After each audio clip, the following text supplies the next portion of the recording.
Ya, nanti kita akan berdoa syafaat ya, nanti sebelum kita pulang, saudaraku, untuk bangsa ini. Karena kondisi bangsa kita sedang tidak baik-baik saja keadaannya saat ini, saudaraku.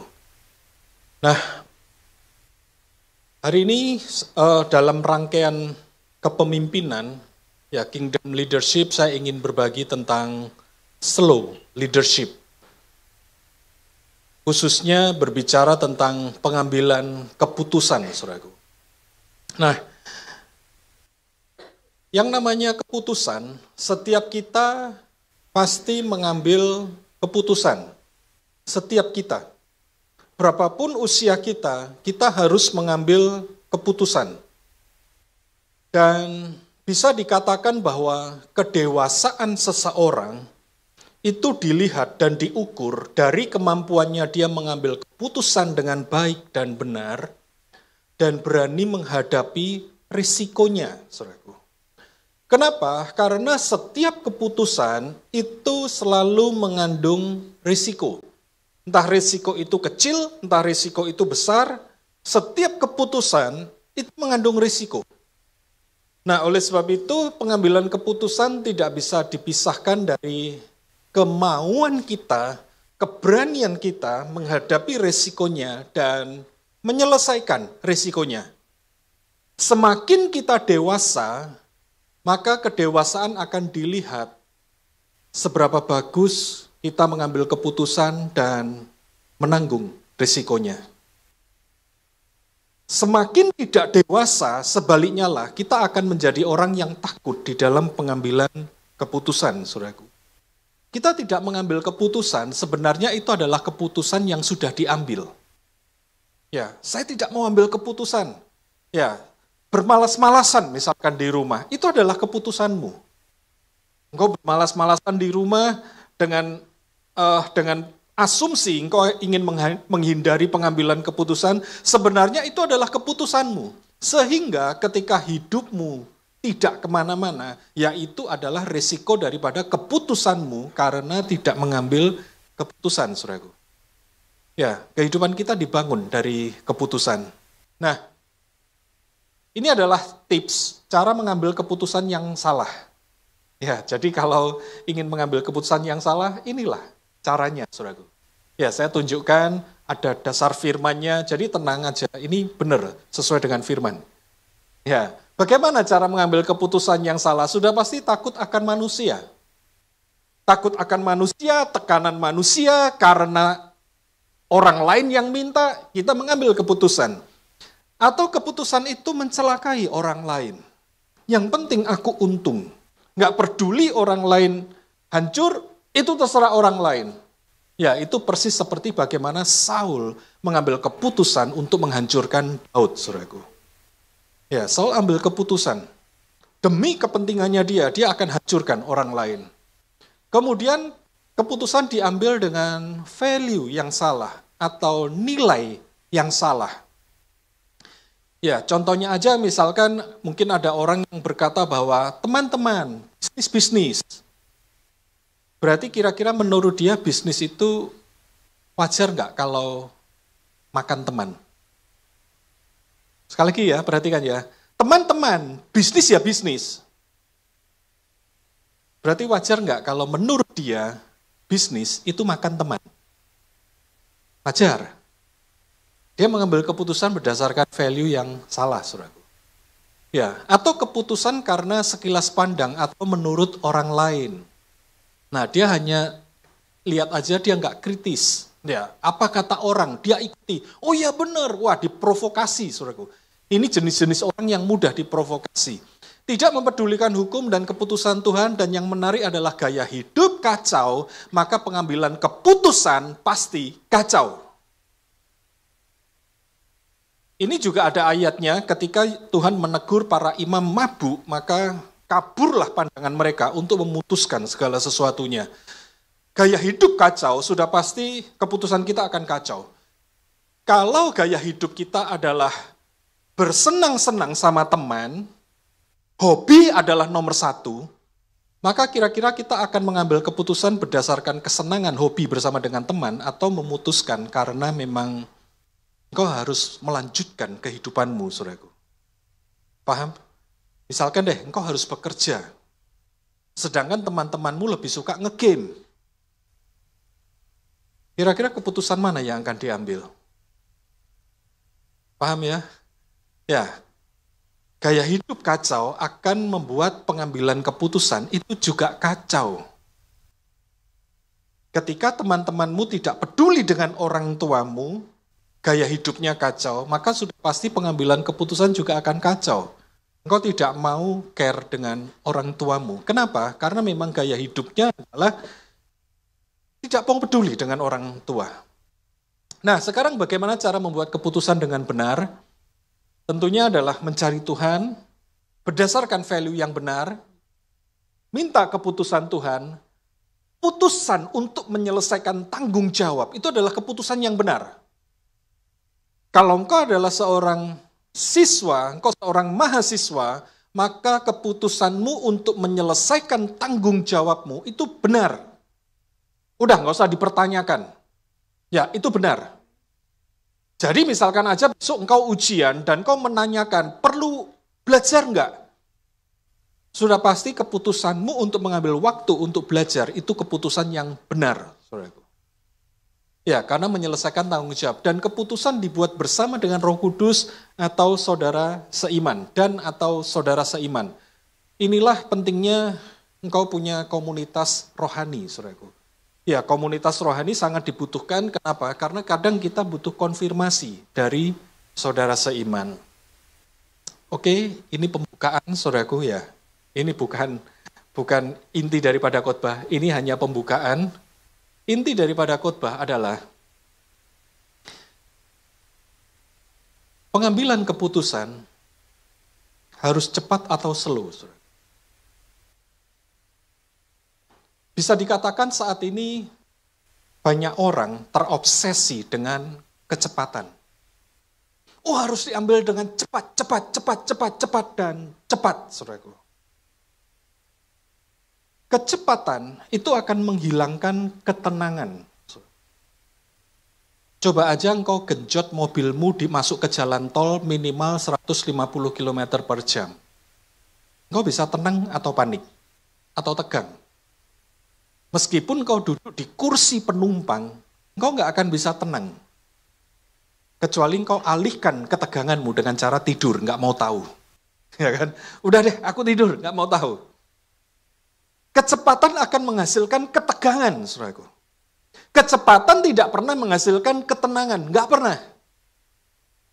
Nah, sehingga dalam pengambilan keputusan seringkali orang lebih senang cepat, dan cepat.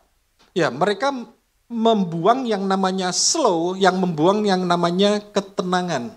Gawatnya, mengambil keputusan dengan Tuhan, kita harus panik atau tenang? Tenang. Nah, oleh sebab itu, kita bisa lihat, obsesi orang terhadap kecepatan itu disimbolkan dengan saat ini kecanggihan AI, saudaraku. AI menawarkan kecepatan. Oleh sebab itu, ketika seseorang memuja kecepatan, dia akan memuja AI. AI dan Yesus cepat mana? Halo. Ada yang suka menggunakan AI? Boleh angkat tangannya? Ya, thank you yang berani mengaku. Ya. Nah, ketika kita terobsesi dengan kecepatan dan AI itu adalah lambang daripada kecepatan, jangan heran kalau kita menganggap Yesus sebaliknya. Kenapa? Yesus naik keledai. Yesus naik keledai, Yesus slow. Yesus bukan naik kuda cepat, saudaraku. Yesus slow. Lebih baik cari AI atau cari Yesus? Hello. Anybody home? Saya bukan melarang saudara untuk kita berseteru dengan AI. Bukan. Saya tidak mengajak saudara untuk berseteru. Enggak. Saya juga pengguna AI, saudaraku. Saya pengguna AI. Ya, saya suka dengan kemajuan teknologi. Saya selalu mengikuti kemajuan teknologi, saudaraku. Tetapi yang saya maksudkan adalah jangan sampai kita terjebak, kita terobsesi dengan AI. Kita terobsesi dengan kecepatan. Ketika kita terobsesi dengan kecepatan, jangan heran kalau kemudian kita memandang bahwa mencari Tuhan itu slow, itu lambat, membuat engkau nggak bisa cepat. Kenapa? Karena kita terobsesi dengan kecepatan, saudaraku. Sekali lagi saya tidak menyuruh saudara untuk bermusuhan dengan AI. Enggak. Saya pun sering menggunakan ChatGPT, saudaraku. Itu AI yang sering kali saya gunakan. Saya masih belum belajar AI yang lain, saudaraku. Tetapi intinya adalah, sekali lagi, contoh. Engkau yang sekolah. 1 ditambah 1 berapa? Halo? 1 ditambah 1 berapa? Kenapa engkau nggak buka kalkulator? 2 ditambah 2 berapa? Sebaiknya engkau bisa berhitung atau harus buka kalkulator? Halo? Paham ya? Kalkulator membuat semuanya jadi cepat, saudaraku. Tetapi, kenyataannya kita tetap harus belajar berhitung. Teknologi kedokteran atau kesehatan saat ini itu juga sangat maju. Boleh dikatakan gini, kamu sakit apapun, teknologi kedokteran, teknologi kesehatan saat ini hampir bisa menjawabnya. Sebaiknya kita tetap olahraga enggak? Otot-otot kita tetap dilatih enggak? Kekuatan tulang kita tetap dilatih enggak? Atau tiduran aja terus? Toh nanti sakit sekarang canggih kok dokter. Ya ototku lemas pun, ya kan ototku enggak kuat pun nanti kedokteran canggih kok. Cukup disuntik ya kan, saya langsung jadi kuat. Atau sebaiknya kita tetap latih otot kita. Paham teman-teman? Nah demikian juga dengan otot-otot spiritualitas kita. Seringkali ketika kita mengabaikan hal ini, saudaraku, maka kita mulai melemahkan panca indera spiritual kita. Ya, kenapa saya pakai istilah panca indera spiritual? Nanti saya ingin mengajak saudara lihat lebih jauh. Nah, ini saudaraku, ketika kita terobsesi dengan kecepatan, maka tentunya kita butuh yang namanya AI. Mengikuti influencer, podcast. Setuju nggak ini slow? Mencari Tuhan, menantikan Tuhan, merenungkan firman, itu slow. Cari Tuhan itu slow. Sehingga nggak heran kalau akhirnya kita menjadi malas untuk mencari Tuhan. Kenapa? Karena memang kita terobsesi kepada kecepatan. AI dan Tuhan lebih menjawab yang mana sih? Halo?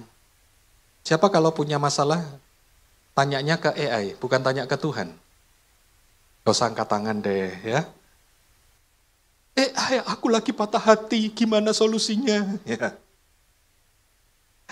Atau mencari Tuhan, saudaraku. Nah, ketika kita memandang bahwa mencari Tuhan itu adalah slow, jangan heran kalau kita mengabaikan ini, saudaraku. Semakin kita mengabaikan mencari Tuhan, maka otot-otot spiritualitas kita nggak akan pernah terlatih. Ini saya tanya sama ChatGPT. Ini murni saya mengcopy dari ChatGPT, saudaraku. Saya tanya begini, apa risiko pengambilan keputusan dengan AI dan banyaknya informasi? Ini jawabannya ya, by ChatGPT. Jawabannya apa? Engkau akan mengalami information overload, pengambilan keputusan yang kewalahan. Kenapa? Karena terjadi analisis paralisis. Keputusan sulit diambil karena terlalu banyak laporan dan data dari AI. Kita akan mengalami ketergantungan terhadap AI sehingga keputusan diambil tanpa verifikasi manusia. Akhirnya yang lemah apa? Kemampuan intuisi manusia dan kemampuan menilai manusia itu menjadi lemah, saudaraku. Kenapa? Karena terjadi ketergantungan dengan AI. Kemudian belum lagi bias algoritma. Ya, keputusannya menjadi bias. atau kehilangan human judgment, kemampuan berpikir kritis dan intuisi menjadi menurun. Makanya saya bilang ketika kita terobsesi dengan AI, jangan heran kalau panca indera spiritualitas kita makin lama makin melemah, saudaraku. Sekali lagi saya tidak menyuruh saudara berseteru dengan AI. Tetapi ketahuilah gunanya AI dan ketika kita harus mengambil keputusan, datang kepada Tuhan, kita harus masuk kepada mode slow leadership. Saya mau jujur sama saudara, ide slow leadership ini, sebenarnya saya justru terinspirasi ketika saya diskusi dengan AI. Bukan berarti khotbah ini saya susun karena AI, bukan. Cuman saya tergelitik, apa problem generasi sekarang dengan adanya AI? AI yang ngomong. Mereka terobsesi dengan kecepatan dan AI itu lambang kecepatan. AI sendiri yang ngomong. Sehingga manusia tidak lagi tertarik untuk mencari Tuhan. Waduh, dari sana saya mulai melek, saudaraku. Kenapa? Karena saya juga orang yang sering menggunakan AI. Orang menjadi tidak tertarik lagi mencari Tuhan. Kenapa? Karena bersekutu dengan Tuhan, itu lambang kecepatan atau lambang slow? Slow. Kita berpikir itu slow, saudaraku. Dan kita akan kehilangan banyak hal. Berapa kali kadang kita juga menyebut Yesus, itu selalu terlambat. Ya kan? Badai datang, Yesus tidur. Anak Yairus meninggal. Kenapa Yesus terjadi delay? Yesus keasikan ngobrol. Siapa yang menjamah jubahku? Padahal si Yairus sudah datang kepada Yesus. Tolong dong cepat ke rumahku. Anakku sekarat mau meninggal. Yesus ikut Yairus. Tetapi ketika ada perempuan yang senggol jubahnya Yesus. Yesus masih nyari. Siapa yang senggol jubahku? Diajak ngobrol lagi sama Yesus. Sampai waktu Yesus mau jalan, pegawai-pegawainya Yairus datang. Sudah jangan nyusahin guru. Itu nyindir sebetulnya. Udah jangan nyusahin guru. Kenapa? Percuma, anakmu sudah mati. Tapi Yesus tetap datang ke rumah Yairus. Belum lagi kisah Lazarus. Lazarus lagi sekarat nih. Yesus sengaja menunda berapa hari? Ada yang ingat? 2 hari. Yesus sengaja menunda 2 hari untuk tidak menyembuhkan Lazarus sampai Lazarus mati.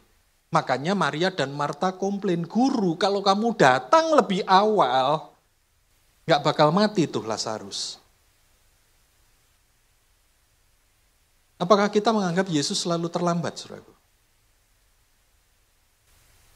Saudara paham di sini? Ya. Ketika kita terobsesi dengan kecepatan sekali lagi, kita akan menganggap Yesus itu terlambat, saudaraku. Sehingga mencari Tuhan bukan menjadi sesuatu hal yang menarik. Ketika kita tidak lagi tertarik mencari Tuhan, siap-siaplah panca indera rohani kita, panca indera spiritualitas kita makin lama makin melemah. Dan salah satu panca indera spiritualitas yang dibutuhkan oleh manusia untuk ngambil decision, itu adalah kemampuan intuisi, saudaraku.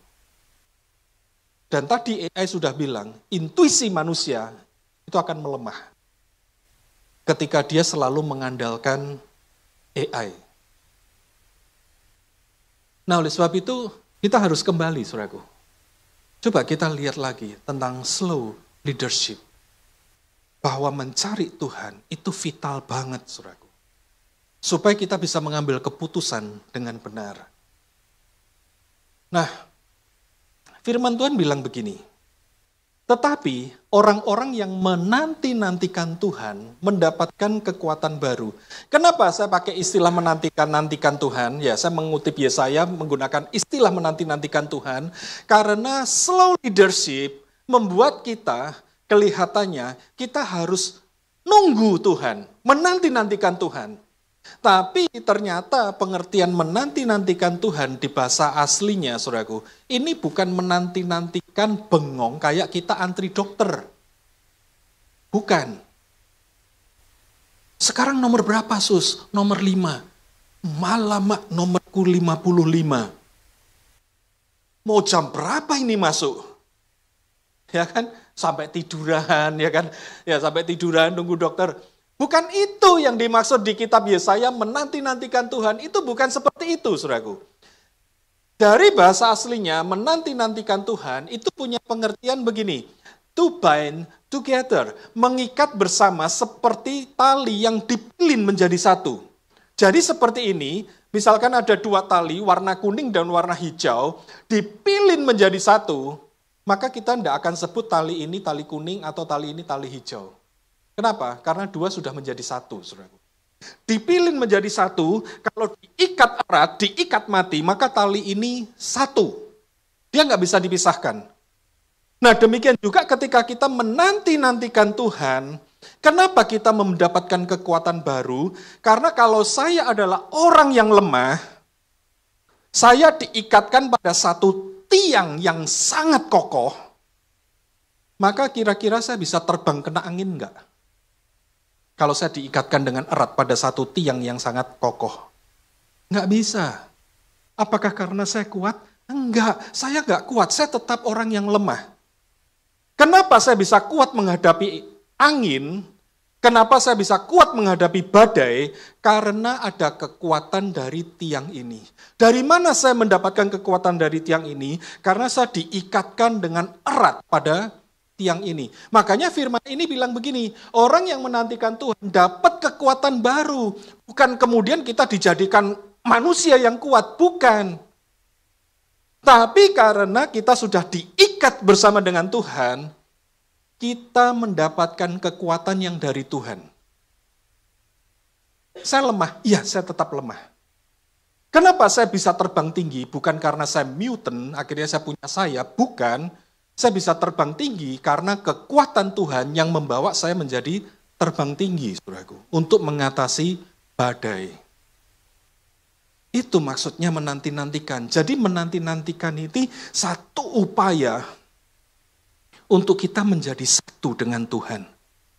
Itu yang disebut dengan menanti-nantikan.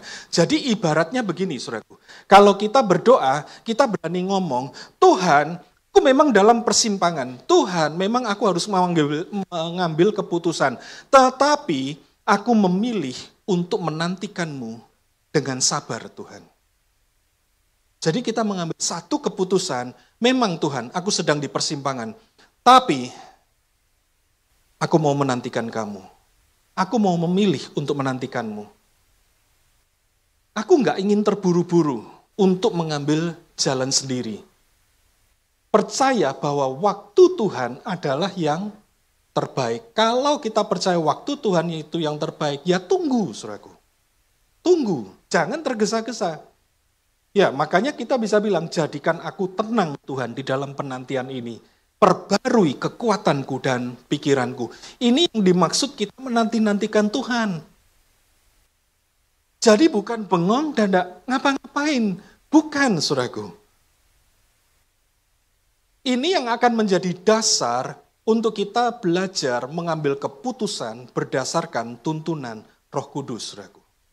Kunci yang pertama adalah kita harus berani menanti-nantikan Tuhan. Kita mengikatkan diri dengan kekuatan Tuhan, saudaraku.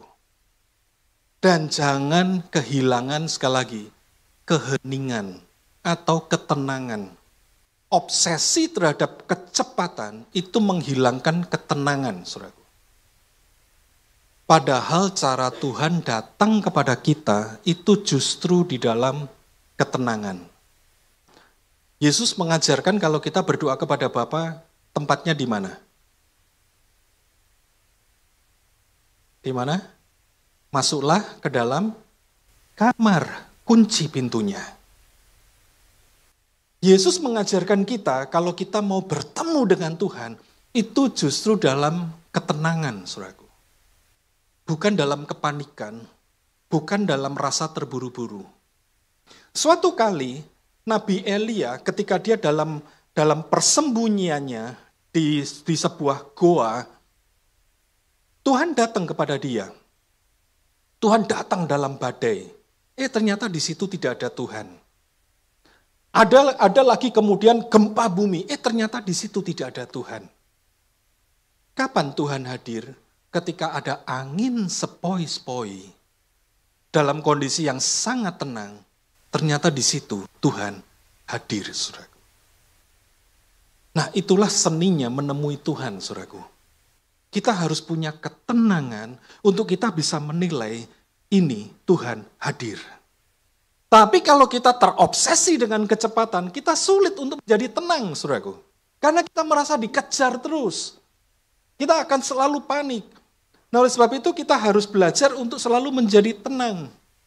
Ya, be still. Kita harus tenang, saudaraku. Belajarlah tenang di tengah-tengah kegaduhan, saudaraku. Nah, berikutnya. Semua orang yang dipimpin oleh Roh Allah, dia adalah anak Allah. Nah, ini yang akan kita belajar. Bagaimana caranya kita bisa dipimpin oleh Roh Allah. Supaya ketika kita mengambil decision, kita bisa mengambil decision dengan benar, dengan tepat, saudaraku. Ya, orang yang dipimpin oleh Roh Allah, dia adalah anak Allah. Kira-kira kita bisa tahu nggak tuntunan Roh Kudus dalam diri kita? Halo, kita bisa tahu nggak? Tahu, saudaraku. Kita bisa tahu. Kenapa bisa tahu? Karena alamatnya Roh Kudus itu di hatimu.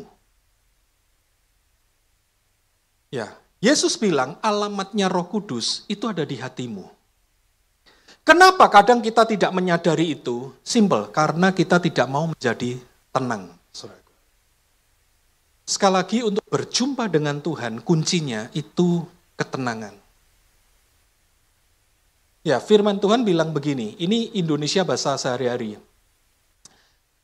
Roh Allah akan menyatakan kebenaran tentang Allah. Siapa sih yang nggak kenal Roh Kudus? Simple, dunia tidak dapat menerima dia karena tidak melihat atau kenal. Tetapi saudara dan saya, kita semua kenal dia. Kenapa? Karena alamatnya di hatimu, saudaraku. Karena ia tinggal bersama kalian dan akan bersatu dengan kalian. Dia akan bersatu dengan kita. Kalau dia bersatu dengan kita, berarti sebenarnya kita tahu nggak? Tahu. Persis seperti kamu punya sahabat dan saat ini sedang duduk berdua dengan sahabatmu di ibadah. Kamu bisa rasakan kehadirannya nggak? Bisa. Kamu bisa rasakan nggak dia ngapain? Oh, dia lagi gadgetan. Ya, dia lagi ketik-ketik. Kamu bisa rasakan enggak kalau dia sedang buka Alkitabnya atau dia ngajak ngomong? Kamu bisa rasakan. Meskipun dia ngomongnya pelan, kamu bisa rasakan. Kenapa kamu bisa rasakan? Karena dia dekat denganmu, itu aja. Duduknya, dia dekat dengan kamu. Maka kamu bisa rasakan. Apa? Meskipun dia ngomongnya pelan, kamu akan tahu, apa? Kenapa? Karena dia dekat dengan kamu. Nah, kalau Roh Kudus tinggal di dalam hati kita, bersama dengan kita, bersatu menjadi satu dengan saya, berarti saya bisa dengar nggak? Bisa. Kenapa? Karena dia terlalu dekat, saudaraku. Apa yang membuat nggak bisa? Kita terlalu panik. Kita tidak menjadi tenang. Ciri khas Tuhan, dia selalu berbicara di dalam ketenangan, saudaraku. Masuklah ke dalam kamar, tutup pintunya. Jangan sampai ada yang ganggu. Kenapa saya sebut jangan ada yang ganggu? Karena disuruh tutup pintunya. Tutup pintunya. Biarlah kita berdua dengan Tuhan. Dalam ketenangan kita akan dengar suara Tuhan, saudaraku. Nah, sebagai penutup, saya tunjukkan ada 6 ciri-ciri.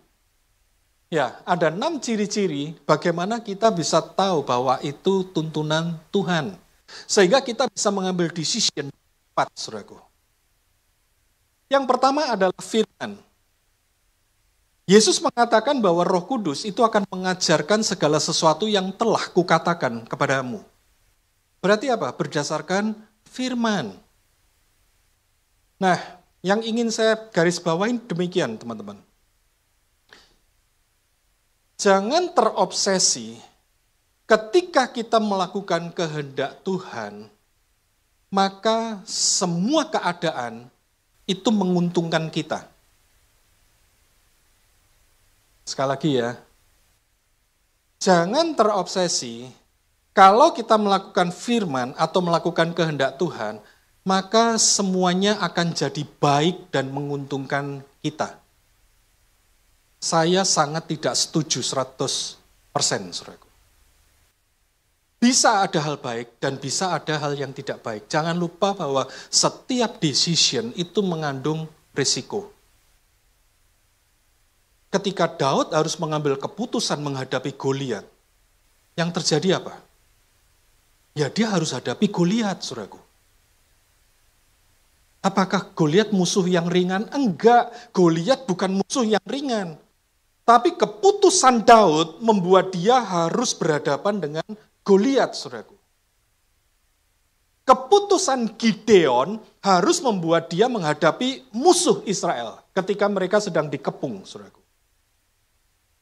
Gideon mungkin punya banyak alasan, jangan aku Tuhan, aku yang paling kecil, aku nggak bisa apa-apa. Tapi keputusan Gideon harus membuat dia berhadapan dengan musuh. Keputusan Musa membawa Musa harus berhadapan dengan Fir'aun, saudaraku. Nggak ada yang enak. Dan keputusan Yesus membuat dia bebas dari salib atau disalib. Justru disalib. Mereka melakukan kehendak Tuhan nggak? Melakukan. Mereka melakukan kehendak Tuhan, mereka melakukan firman Tuhan. Justru yang dihadapi adalah resiko, saudaraku. Kenapa sih melakukan kehendak Tuhan yang dihadapi resiko, melakukan firman yang dihadapi adalah resiko yang besar? Karena musuhmu tidak akan pernah mengizinkanmu untuk menjadi pelaku firman, saudaraku. Yaitu iblis.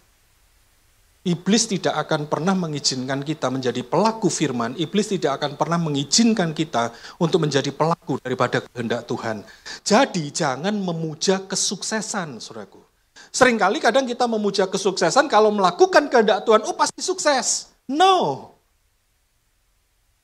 Semua keputusan ada resikonya, apalagi kita menjadi pelaku firman. Kita menjadi pelaku daripada kehendak Tuhan, itu sangat beresiko, saudaraku.